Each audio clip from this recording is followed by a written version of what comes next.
En el nombre del Padre, y del Hijo, y del Espíritu Santo. Amén. Buenas y santas, queridos amigos de la tele, nuevamente juntos con nuestros temas de fe católica, aprovechando el libro Síntesis de Fe Católica que se encuentra en el sitio web del Opus Dei. Y hoy vamos a ver la doctrina social de la Iglesia, un tema importantísimo, un tema que el Papa Francisco tiene muy cerca de su corazón. La primera pregunta es: el origen, ¿cuál es el origen de la doctrina social de la Iglesia? Vamos a hacer un razonamiento y vamos a llegar a la conclusión de que desde el principio existe la doctrina social de la Iglesia en el sentido de que el Señor siempre se ocupó de la persona, del hombre, integralmente, no solo de su espíritu, sino también el hombre está compuesto por cuerpo y alma, ¿no? Y justamente vive en una sociedad y el entorno tiene mucho que dar al hombre o quitar, depende de cómo sea el entorno. Y así es el razonamiento. La primera idea, la carta a Timoteo, la primera carta de San Pablo, que nos recuerda que Jesucristo, nuestro Salvador, desea que todos los hombres se salven, que todos los hombres lleguen al conocimiento de la verdad. Y la Iglesia continúa con esta tarea, con esta labor, siguiendo ese mandato, siguiendo ese pedido, siguiendo esa orientación que hizo nuestro Señor. Para eso quiso su Iglesia, para que continuara con su evangelio, continuara con su mensaje, ¿no? Entonces, el compendio de la doctrina social de la Iglesia es un documento precioso que les recomiendo que bajen de internet y que estudien si quieren saber justamente cuáles son las orientaciones, los consejos, los juicios de la Iglesia sobre los temas sociales. Bueno, aquí en el número 60 nos dice que la Iglesia, partícipe de los gozos y de las esperanzas y de las angustias y de las tristezas de los hombres, es solidaria con cada hombre y con cada mujer de cualquier lugar y tiempo, y le lleva la alegre noticia del reino de Dios que con Jesucristo ha venido y viene en medio de ellos. O sea que la Iglesia, repetimos, viene a llevar el mensaje del Señor acompañando al hombre, a todos los hombres, en su vida, en su territorio, en su situación. La buena nueva de salvación exige esa presencia de la Iglesia, porque ella nos ofrece, además de ofrecernos los sacramentos, además de ofrecernos la predicación de la palabra, también, como si esto fuera poco, podríamos decir, numerosas enseñanzas que se refieren a la realidad social, al tema justamente del ámbito donde vive el hombre, donde vive la persona. También nos dice el compendio, 2 números más adelante, cómo justamente esa realidad social influye en las personas e influye en su vocación. Y por esta razón, la Iglesia no es indiferente a todo lo que en la sociedad se decida, se produce y se vive. No es indiferencia a la calidad moral de la sociedad o de la vida social. San José de María, el fundador del Opus Dei, nos decía que justamente la caridad no es algo abstracto, quiere decir entrega real y total al servicio de Dios y de todos los hombres, y eso exige que se viva la justicia, la solidaridad, la responsabilidad familiar y social, la pobreza, la alegría, la castidad, la amistad. O sea que el hombre está llamado a vivir santamente en la sociedad, a vivir esas virtudes que hacen que justamente una sociedad sea humana. La sociedad, cuando es cristiana, es muy humana en el sentido de que respeta la naturaleza humana y conduce al hombre a su perfección. Ya vamos a ver, la doctrina social de la Iglesia existe desde siempre, porque el mensaje de Jesucristo siempre se ocupó del hombre integralmente, pero especialmente comienza, digamos, a dar su perspectiva en la revolución industrial, con León XIII, cuando justamente la Iglesia, defendiendo la dignidad de la persona humana, defendiendo al trabajador, dice que merece un salario justo, que merece unas vacaciones, que tiene derecho a asociación, en un momento en el que efectivamente había un abuso por parte del sistema político y las empresas del hombre. Entonces, el Evangelio es un anuncio de transformación del mundo, un mundo más humano, un mundo que sea más perfecto, un mundo en que se vivan las virtudes, los valores. Por eso la política, la economía, el trabajo, la cultura no son campos indiferentes para la fe cristiana, ya que influyen en la vida de los fieles de la Iglesia, ¿no?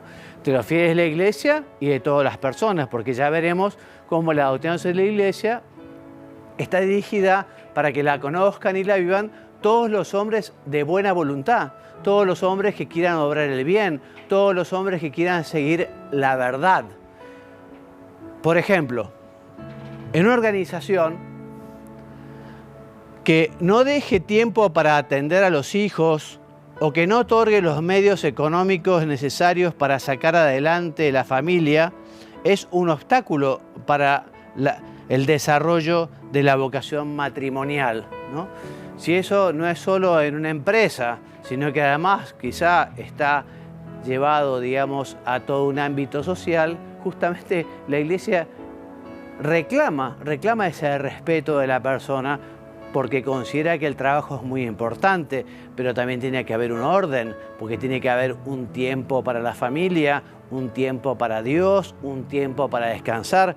No solo es el trabajo lo que tiene que ocupar a la persona.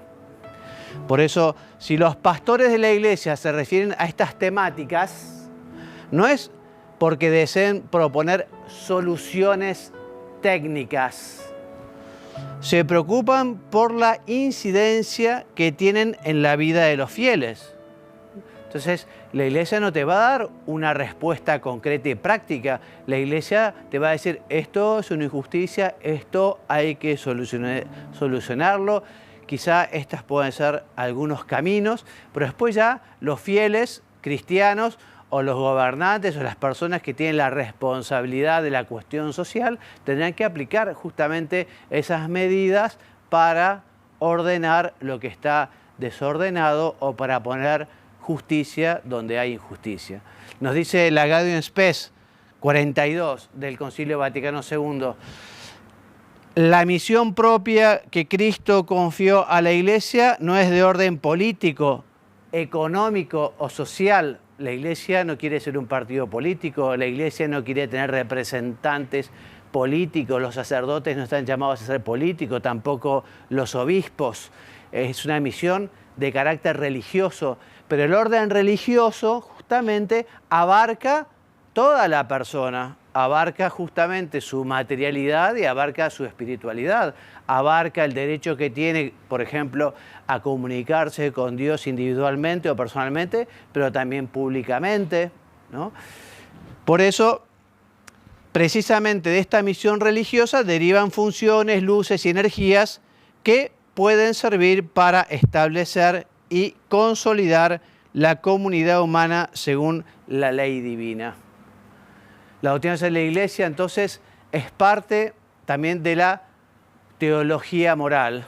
Recuerdan que la moral, igual que la ética, nos ayuda a saber cómo tiene que comportarse el hombre, si lo que hace es bueno o malo, si lo que hace lo perfecciona o no, si aquello contribuye al bien común o no. Entonces, la doctrina de la Iglesia es parte de la teología moral que deriva justamente de una concepción cristiana del hombre y de la vida política. Esta moral social de la Iglesia, repetimos, siempre ha existido porque la Iglesia siempre se ha interesado por la sociedad en la que vive la Iglesia, sus fieles y todos los hombres. Jesucristo nos da ejemplo, y también efectivamente habló ante las injusticias, y también podemos decir que en el Antiguo Testamento Dios se preocupó de justamente que se hiciera justicia ante grandes injusticias. Y los cristianos y todos los hombres estamos llamados a buscar la verdad, a vivir conforme a la verdad y por lo tanto conforme a la justicia, a la solidaridad, etc., ¿no? Dice el compendio en el número 63, con su doctrina social, la Iglesia se hace cargo del anuncio que el Señor le ha confiado. Actualiza en los acontecimientos históricos, o sea, en este momento, en este lugar, en estas circunstancias, en este país, en este lugar, el mensaje de liberación y redención de Cristo, el Evangelio del Reino. O sea, lo que busca la Iglesia es que se viva el Evangelio y los valores evangélicos buscan justamente estos temas. La verdad, la caridad, la justicia, la solidaridad, el respeto por los demás, etcétera, etcétera, etcétera. Entonces la Iglesia, anunciando el Evangelio, enseña al hombre, en nombre de Cristo, su dignidad propia y su vocación a la comunión de las personas y le descubre las exigencias de la justicia y de la paz conformes a la sabiduría divina. Te decía, este documento del concilio, este documento que se llama Compendio de la Doctrina Social de la Iglesia, lo que hace es resumir, ¿no? Y organizar todo el magisterio pontificio, o sea, las enseñanzas de la Iglesia y las enseñanzas de los papas de temas sociales. Tiene un índice extraordinario y bueno, y uno quiere saber algunos temas sobre, bueno, ¿y qué nos aconseja la Iglesia sobre estos temas? La política, la educación, la democracia, el derecho a huelga, en fin, etcétera, etcétera. Bueno, ustedes se acercan a ese compendio que lo encuentran en internet, por ejemplo, y allí van a encontrar justamente cuáles son las enseñanzas de la Iglesia en esa materia, ¿no? Entonces, repetimos, desde los primeros siglos, la Iglesia fomenta las buenas obras, especialmente las obras de misericordia, denunció las injusticias, especialmente las que padecían los que no podían solucionarlas. Entonces, siempre la Iglesia se ocupó de los más débiles, de los más necesitados. Por eso la Iglesia desde el inicio es quien comienza con los hospitales, con los cementerios, más tarde con las escuelas, con las universidades, ya en el medioevo. La Iglesia es experta en humanidad y por eso siempre se ha ocupado de las personas integralmente, cuerpo y alma. Vamos a ver ahora un video sobre la doctrina social de la Iglesia, lo que nos dice el Papa, y luego vamos a continuar con los principios de la doctrina social de la Iglesia. El Papa se reunió con los participantes del Encuentro Mundial de Movimientos Populares que se está celebrando en el Vaticano. Buenos días. Al enérgico saludo del Papa respondieron con este entusiasmo.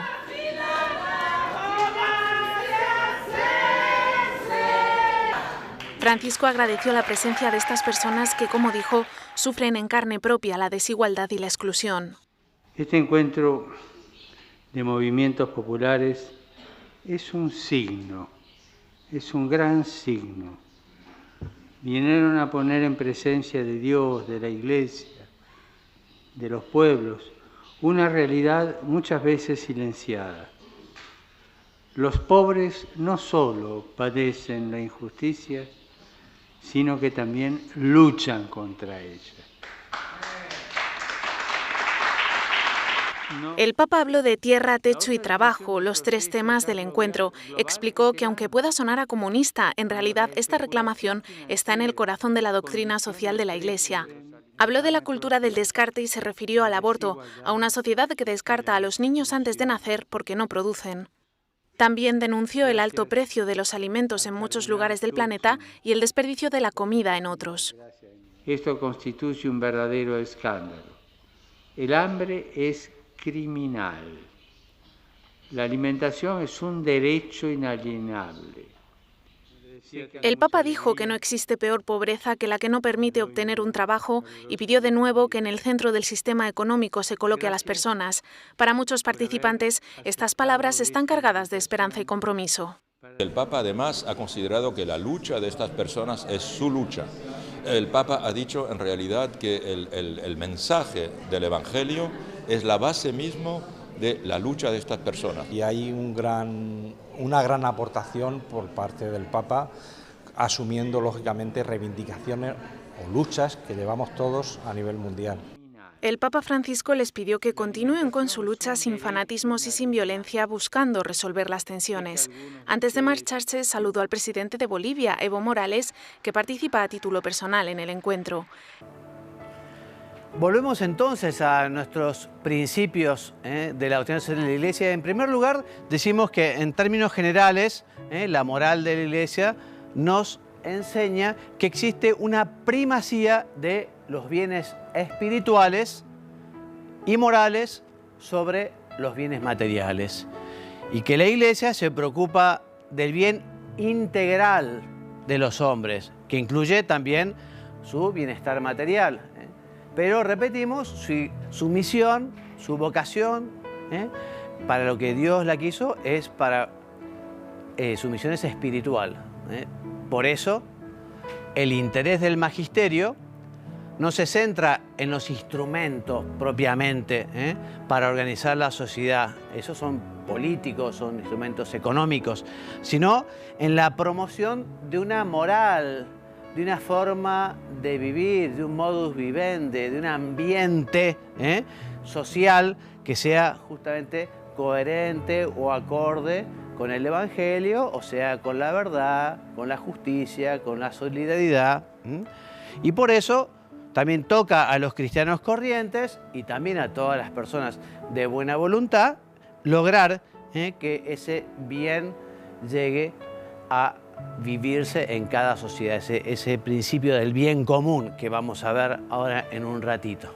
Entonces, no obstante, el magisterio, repetimos, sí, orienta, muestra unos caminos de solución, no da soluciones definitivas, no da soluciones técnicas, no da soluciones concretas, sino orientaciones, ofreciéndoles principios de acción y deja justamente la elección técnica de los medios a la responsabilidad de quienes dirigen los diferentes campos del obrar social.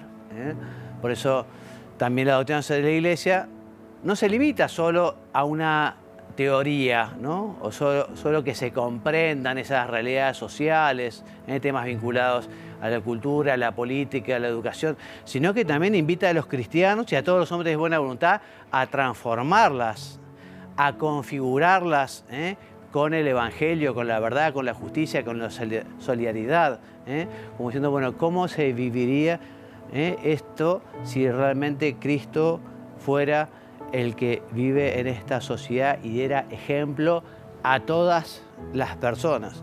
Los cristianos estamos llamados a ser otros Cristos, y cuando un cristiano vive su vida cristiana, efectivamente impacta en la sociedad, ¿no? Y el cristiano está llamado a poner a Cristo en la cumbre de las actividades humanas y también a saber dialogar con los que no piensan como él o son de otra religión, pero todos están llamados a buscar el bien común, la justicia, la verdad, la solidaridad. Entonces, estas enseñanzas teóricas y sus consecuencias prácticas han dado lugar a los siguientes principios morales de los que vamos a hablar a continuación, brevemente, que son la dignidad de la persona, el bien común, la solidaridad y la subsidiariedad. Entonces, la dignidad de la persona es lo que justamente la Iglesia siempre ha defendido desde el principio, siempre ha cuidado, siempre ha procurado que efectivamente en las naciones, los gobiernos, las culturas, las modas, no lleven al hombre a estar sometido, a perder su libertad, a corromperse, ¿no? Entonces, la dignidad de la persona significa conocer y respetar que la persona está también abierta a Dios, ya que con su inteligencia y con su voluntad alcanza una libertad que la pone por encima de las demás criaturas, ¿no? Por eso el hombre nunca deberá ser instrumentalizado, ¿no? Por ejemplo, para conseguir fines sociales nunca se podrá abusar de los trabajadores engañando a los ciudadanos, ¿no? Además, considera que cada persona es única e irrepetible, por lo que no es posible suprimir a algunas personas o sus derechos fundamentales para perseguir fines sociales, por muy urgente que parezcan. El perjuicio, este principio se despliega también en los siguientes principios que veremos a continuación. Y haciendo un paréntesis, les digo, bueno, hoy por hoy la Iglesia es de las pocas instituciones que defiende a la persona humana desde su concepción hasta su muerte natural. Es muy triste que en muchas legislaciones justamente el hombre concebido sea eliminado por decisión de la madre, ¿no? Y no se encuentren otras soluciones para quizá un parto no esperado o un embarazo no esperado, ¿no? Entonces la Iglesia justamente dice acá, esto es un gravísimo problema, no podemos descartar al hombre, ¿no? O sea, no es la solución. Y la Iglesia, repito, de las pocas instituciones, lo mismo con los ancianos que quizá ya no producen, que quizá son un problema ya, entonces, o están enfermos, entonces la eutanasia, son temas realmente tremendos. Bueno, el bien común es el conjunto de condiciones de la vida social que hacen posible a las asociaciones y a cada uno de sus miembros el logro más pleno y más fácil de la propia perfección. No es una cuestión, digamos, de llenar a las personas de cosas materiales, ¿no? El bien común es darle a la gente cosas materiales, sino es crear las condiciones para que en una sociedad se viva en paz, para que en una sociedad la justicia funcione, para que una sociedad, en fin, todo lo que tiene que ver con la economía y con el trabajo, es todo lo que está llamado justamente el bien común, a crear las condiciones que permitan el desarrollo personal y de las cuales nadie puede apropiarse con exclusividad. Son condiciones que se logran con la colaboración de todos. Por ejemplo, ¿no? Si fuera una orquesta, ¿no? Todos deben tocar bien su instrumento para que suene bien la sinfonía, ¿no? Y la perfección de uno también colabora con toda la comunidad, con toda la orquesta. En este sentido, justamente, ¿no? La sociedad tiene que poner los medios para que ese artista, en el caso de la orquesta, por ejemplo, ¿no? O la orquesta debe poner esas condiciones para que una persona pueda mejorar, pueda crecer, pueda desarrollarse, pueda hacer cada vez mejor su trabajo, que será en beneficio de toda la comunidad artística, en este caso una orquesta, ¿no? Entonces, el bien común son condiciones que llevan de manera natural a cada individuo a mejorar y al mismo tiempo permiten que el talento individual fructifique en beneficio de todos.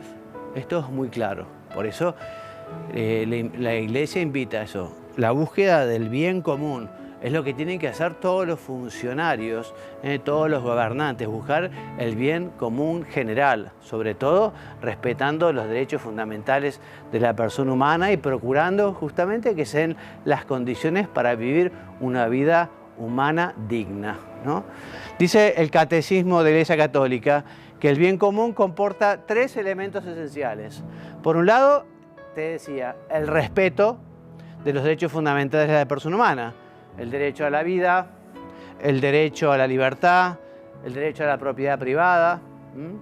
También comporta el bienestar social y la posibilidad de desarrollar, por ejemplo, el acceso al alimento, al vestido, a la salud, al trabajo, a la educación, etc. Y tres, la paz.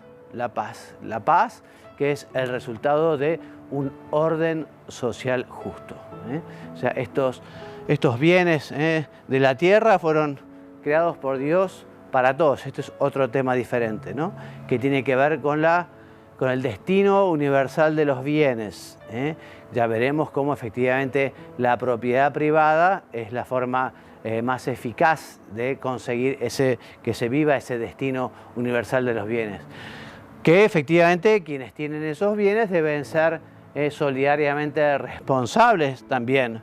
Y en algunos casos de guerra, casos de crisis humanitaria, por ejemplo, a veces el bien común general puede exigir que se conceda a los necesitados el uso de los propios bienes cuando no puedan esperar, ¿no? Pero habitualmente, fuera de circunstancias excepcionales, el camino más eficaz para el uso, digamos, de los bienes creados por Dios, esos bienes que Dios dio a toda la humanidad, es a través del respeto de la propiedad privada. Ya hemos visto además los casos contrarios, cuando no se respeta la propiedad privada, cuando es el Estado el que tiene todos los bienes y el hombre no trabaja responsablemente, el hombre no tiene deseos de prosperar, en fin, la propiedad privada, juntamente con esa idea de tener esa responsabilidad social y también con los demás, es la mejor manera de distribuir esos bienes o destinar esos bienes que Dios ha dado a la humanidad. La solidaridad. La solidaridad podemos explicarlo de la siguiente manera. Cuando una estructura social de orden superior, ¿no? Por ejemplo, un gobierno municipal, por ejemplo, una estructura social de orden superior no debe inferir en la vida de un grupo social de orden inferior. Por ejemplo, la familia.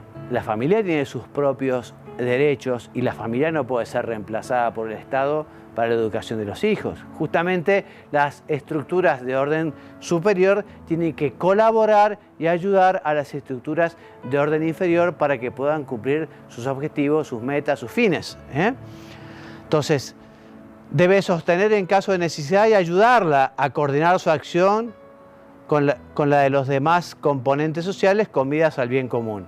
Por eso, el principio de subsidiariedad exige que los fieles cristianos hagan valer también sus derechos y cumplan sus obligaciones para con el Estado, para con el gobierno, para con la sociedad en general. Bien, entonces los fieles de la Iglesia han de participar en la vida pública.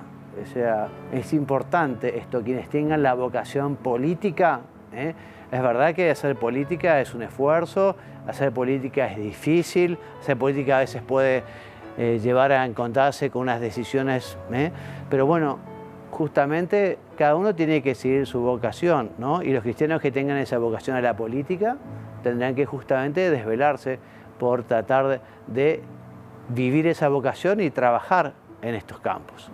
Bueno, y la solidaridad se refiere a la responsabilidad por la sociedad civil. A modo de definición decimos que la determinación firme y perseverante de empeñarse por el bien común, es decir, por el bien de todos y cada uno, para que todos seamos verdaderamente responsables de todo.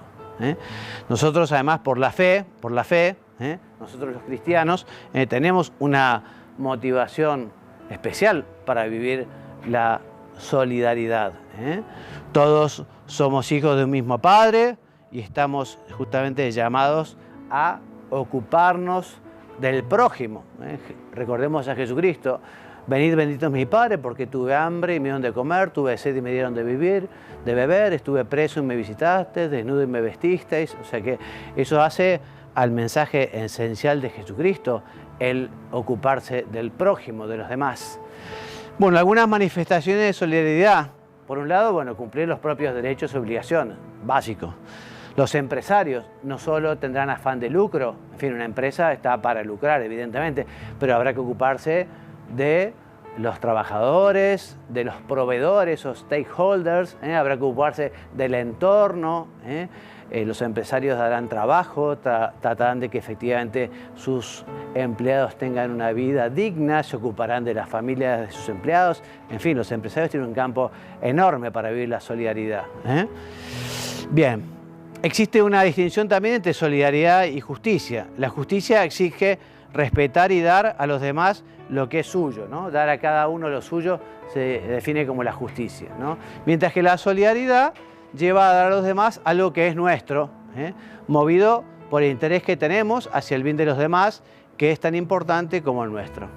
Y la caridad va más allá también de la justicia, porque amar es dar, ofrecer de lo mío al otro, pero nunca carece de justicia, la cual lleva a dar al otro lo que es suyo, lo que le corresponde en virtud de su ser y de su obrar. O sea que justicia y caridad van de la mano, justicia y solidaridad van de la mano. Bueno, algunos modos, y con esto vamos terminando de incidir en la sociedad, ¿no? Por un lado, conocer la doctrina de la Iglesia. Yo los invito a estudiar un poco, y sobre todo el compendio de la doctrina de la Iglesia o los últimos documentos del Papa Francisco sobre estos temas sociales. También recordar que justamente a los laicos les corresponde la tarea de ordenar las realidades temporales a la luz del magisterio, actuando con autonomía en su trabajo, en su ambiente. Decíamos, se dedica a la política, en la política, se dedica al deporte, en el deporte, se dedica a la cultura, en la cultura se dedica a los medios de comunicación. Bueno, allí llevar la verdad, la justicia, la solidaridad, la caridad. Bueno, también trabajando con personas de buena voluntad, que no necesariamente sean católicas, para animarse a emprender proyectos que mejoren la vida de las personas. Hablamos ya de los empresarios y de sus responsabilidades, y también de aquellos que son expertos en determinados temas. Bueno, esos expertos, ¿no?, en campos sociales, en temas como economía, política, medios de comunicación, educación, tienen que colaborar con soluciones que mejoren la sociedad. Bueno, y hasta aquí el programa de hoy. Les vuelvo a repetir, les aconsejo conocer del Consejo Pontificio de Justicia y Paz este compendio de la doctrina de la Iglesia. Y recordarles también que estos programas que estamos grabando todas las semanas la van a encontrar en la página web de la tele, www.latele.com.pi, o en YouTube o en Instagram. Y me despido hasta la semana que viene. Que Dios los bendiga y los haga muy santos. Amén.